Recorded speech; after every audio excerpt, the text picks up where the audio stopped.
রাজ্যের মুখ্যমন্ত্রী বুঝে গিয়েছেন তার আলকাতরা ছাড়া আর কোনো রাস্তা নেই। তাহলে মাননীয় কোন দিন কাজের কথা বলেছেন? আজে বাজে কথা বলাটাই ওর স্বাভাবিক প্রবণতা। দেখুন, এই তো পদত্যাগ চাওয়ার ব্যাপার না, এটা তো নৈতিক দায়িত্ব।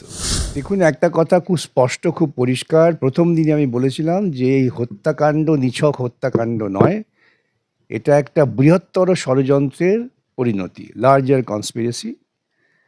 এখন এই লার্জার কনস্পিরেসিটা খুঁজে বার করতে গেলে খুব ধৈর্য ধরে বৈজ্ঞানিক পদ্ধতিকে প্রয়োগ করে তদন্ত করতে হবে। তার কারণ প্রাথমিক তদন্তের যে সমস্ত সাক্ষ্য প্রমাণ, সেটা রাজ্য সরকারের পুলিশের কৃতিত্বে লোপাট হয়েছে। এ নিয়ে কোনো বিতর্কের কোনো অবকাশ নেই।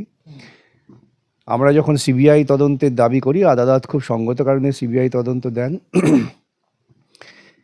এখন তদন্ত চলছে, সুপ্রিম কোর্টও সেই তদন্তে হস্তক্ষেপ করেননি, হস্তক্ষেপ করতে পারেনও না, কারণ বিষয়টা সুপ্রিম কোর্টের কাছে বিচার্য নয়। ঠিকমতো যদি তদন্ত হয়, ধৈর্য ধরে তদন্ত হয়, তাহলে অনেক সত্য, অনেক গূঢ় রহস্য যা সামনে আসবে। কিন্তু এই তদন্তকে গুলিয়ে দেওয়ার জন্য কিন্তু অনেক ভেগধারী বন্ধুরাও চেষ্টা করছেন।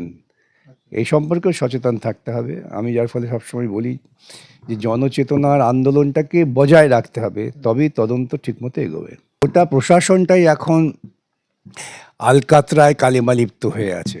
এখন প্রত্যেকেই তো দর্পণে নিজের চেহারাটা দেখতে পায়, যখন দেখছে যে আলকাতরাই দেখাচ্ছে তাদের চেহারা চোখে মুখে সর্বত্র, অতএব সেই আলকাতরা দিয়েই যে কারণে তাদের আজকে চোখ মুখে আলকাতরা, সেটাকে পুঁছে দেওয়ার চেষ্টা করছে। এটা তো এক ধরনের মানসিক আতঙ্কের প্রতিফলন। রাজ্যের মুখ্যমন্ত্রী বুঝে গিয়েছেন তার আলকাতরা ছাড়া আর কোনো রাস্তা নেই। সেই জন্যে বন্যা হলেও সিপিএম দায়ী, খরা হলেও সিপিএম দায়ী, অতিরিক্ত বিদ্যুৎ উৎপন্ন করলেও সিপিএম কেন বিদ্যুৎ উৎপাদন করলো, এই সবই ওদের। এই জন্য ডিবিসি চলে গেলে আবার অন্ধকারে ফিরিয়ে যেতে পারবেন, সবটাই আছে ওর।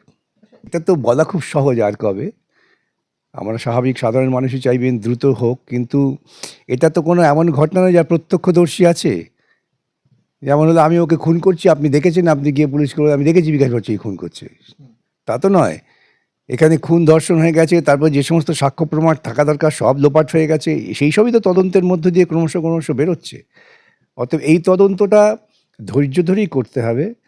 এবং যেহেতু জনগণের আন্দোলনের চাপ আছে, এখনও হাইকোর্ট, সুপ্রিম কোর্ট তারা তদন্তটাকে দেখভাল করছেন। তদন্ত ঠিক পথে এগোবে, এটাই আমার বিশ্বাস, এবং আমার ধারণা তদন্ত ঠিক পথে এগোচ্ছে। আবারও বলি, একটা সাবধান মানি, অনেকে বন্ধু সেজে তদন্তকে বিভ্রান্ত করার জন্য চেষ্টা করছেন। যা বুঝে নেবেন আপনারা। তাহলে মাননীয় কোন দিন কাজের কথা বলেছেন? আজে বাজে কথা বলাটাই ওর স্বাভাবিক প্রবণতা। সুতরাং এইসব যারা বলে তারা আবার ওই জন্য সমস্ত কিছু গুলিয়ে দেওয়ার চেষ্টা। এই তদন্তের থেকে মুখ ঘোরাবে কী করে, যে গোটা পৃথিবীর মানুষ উত্তাল হয়েছেন। আর এরকম বন্যা প্রতি বছরই হয় আমাদের, এই নতুন হচ্ছে তা নয়। প্রতি বছরই উনি ধাপ্পা দেন, এখন সেই ধাপ্পাগুলো ক্রমশ প্রকাশিত হয়ে পড়ছে, তাই তিনি এই সমস্ত অপ্রাসঙ্গিক, যুক্তিহীন, আবোল তাবোল কথা বলছেন। যদিও ওটাই ওর একমাত্র ওর ইউএসপি বলে আর কি, প্রচলিত ভাষা হচ্ছে অসত্য কথা বলা, বিভ্রান্তিমূলক কথা বলা, সেটাই উনি করে যাচ্ছেন। আজকাল বিজ্ঞান প্রকৌশল এত এগিয়েছে, এমন কোনো কঠিন ব্যাপার না। বিনীত গোয়েল কার সঙ্গে কথা বলেছেন, কখন কথা বলেছেন, মুখ্যমন্ত্রী কার সঙ্গে কথা বলেছেন, দরকার হলে মুখ্যমন্ত্রীর সিডিআর নিতে হবে, কল রেকর্ড ডিটেলস নিতে হবে, নিয়ে তদন্ত চালাতে হবে।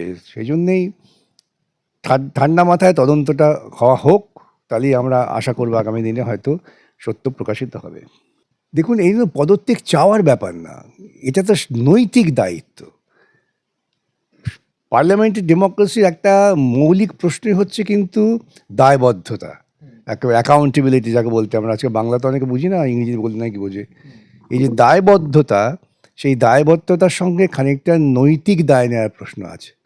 এত বড় একটা ঘটনা ঘটে গেছে, স্বাস্থ্যমন্ত্রী, পুলিশ মন্ত্রী, তার কোনো হেলদোল নেই।